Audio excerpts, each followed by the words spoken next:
हंसी म जादू है, तोर बात म प्यार, देखत देखत मोर दिल होगे बेकरार। रिमझिम बरसे मया महके चारों ओर, तय बन गे मोर सपना, तय बन गे मोर ठौर। तोर नैना चमके जैसे चंदा के उजिया, तोर संग चलत चलत मिल गए जिंदगी के बहार।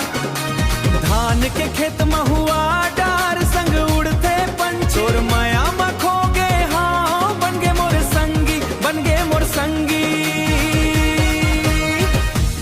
अरपा पैरी गवाह बनाए हमर ये माया के बात,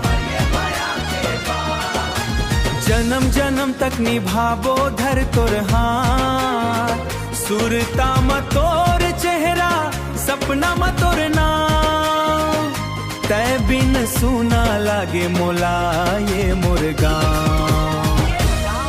तोर नैना चमके जैसे चंदा के उजिया, तोर संग चलत चलत मिल गए जिंदगी के बहार। धान के खेत में हुआ डार संग उड़ते पंछी, तोर माया में खो गए हाँ, बन गए मोर संगी, बन गए मोर संगी।